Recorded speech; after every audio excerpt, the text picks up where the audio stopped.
भागीरथपुरा में दूषित पानी के कारण हुई कई मौतों के मामले में कांग्रेस ने अब आर पार की लड़ाई का मन बना लिया है। 11 जनवरी को कांग्रेस द्वारा इस त्रासदी के खिलाफ एक विशाल गैर राजनीतिक न्याय यात्रा का आयोजन किया जा रहा है।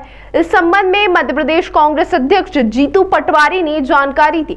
इस दौरान उन्होंने मुख्यमंत्री मोहन यादव पर इस गंभीर संकट को नजरअंदाज करने का आरोप लगाते हुए मांग की कि क्षेत्रीय विधायक मंत्री कैलाश विजयवर्गीय और महापौर पुष्पमित्र भार्गव को अपनी नैतिक जिम्मेदारी लेते हुए तत्काल पद से इस्तीफा दे देना चाहिए। इस दौरान जीतू पटवारी ने प्रशासन द्वारा बताया जा रहे मौतों के आंकड़ों को सिरे से खारिज कर दिया।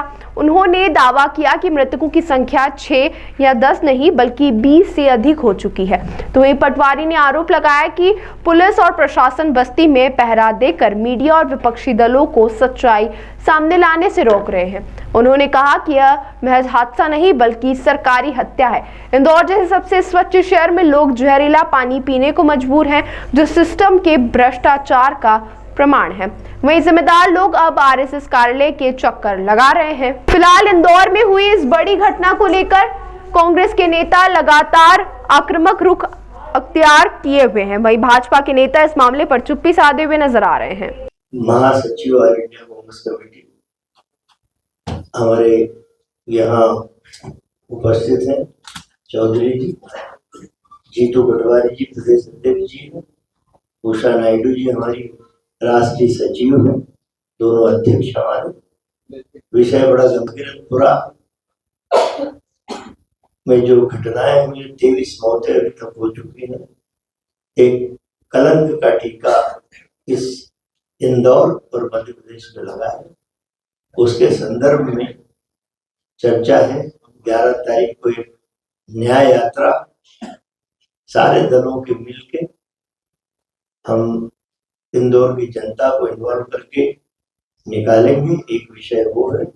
दूसरा मनरेगा एक महत्वपूर्ण विषय इस समय है। सत्ताधारी दल का घिनौना षड्यंत्र है कि कैसे भी महात्मा गांधी जी का नाम हम जब मौका मिले जब मिटाएं। ये 2 विषयों पे गंभीर चर्चा है। मुझे आशा है कि सार्थकता के साथ इस प्रेस कॉन्फ्रेंस का आगाज होगा। मैं प्रदेश अध्यक्ष जीतू पटवारी जी को आमंत्रित करता हूँ। इंदौर को क्या मिला? अद्भुत अकल्पनीय समर्थन के बाद इंदौर को मिला संगठित रूप से हत्याओं का सरोकार मिला। एक केवल 20 हत्याएं नहीं हुई है। ये कोई मौत घटना या दुर्घटना की नहीं है। ये लापरवाही के कारण हत्याएं हुई हैं। इससे पहले हत्याएं हुई थी चूहों के काटने से बच्चों की। उससे पहले आईसीयू में आग लगने से कई परिवारजन की। उससे पहले इंदौर में हत्याएं हुई थी। एक कुएं में भारतीय जनता पार्टी के नेताओं ने कब्जा किया और उस पर कई लोगों को चढ़ाया। उस कुएं में 36 लोगों की मौत हो गई। 2 साल ही बीते हैं।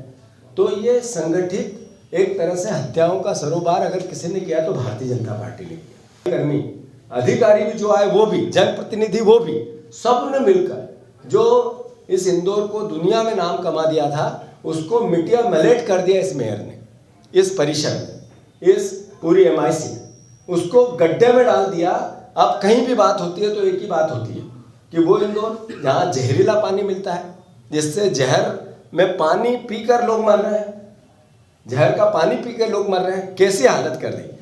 अहंकारी अपराधी के रूप में कैलाश विजयवर्गीय ने कैसी नैतिकता का तकाजा दुनिया को बताया, देश को बताया। जर्नलिस्ट के जवाब में कि एक बार नहीं हुआ, ये जर्नलिस्ट को एक बार जवाब नहीं दिया गया है। ये कितनी बार कैलाश विजयवर्गीय के बयान से इंदौर को शर्मसार होना पड़ा। इंदौर ने इतने भारी वोटों से उनको हर बार जिता देते हैं। वो अहम भरते हैं, अहंकार रहता है उनके मन में कि मैं जीत के आता हूँ। और जिस तरीके की बयानबाजी करते हैं, क्या इंदौर का ऐसे सम्मान बढ़ता है? तो अहंकारी अपराधी के रूप में कैलाश विजयवर्गीय ने नैतिक जिम्मेदारी लेते हुए इस्तीफा क्यों नहीं देना चाहिए?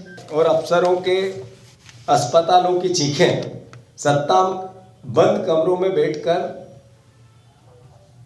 जिस तरीके से अधिकारियों को डराना और धमकाना कर रही है, ये इंदौर के लिए इससे पहले कभी नहीं हुआ था।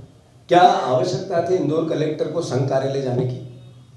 क्या इंदौर का कलेक्टर का दायित्व नहीं था कि वो मंत्री के घर जाते, वो पीएस से मिलते, सीएस से मिलते, मुख्यमंत्री से मिलते। राजनीतिक दलों के कार्यालय अगर डीएम जाएगा तो फिर निष्पक्ष प्रशासन कैसे रह पाएगा?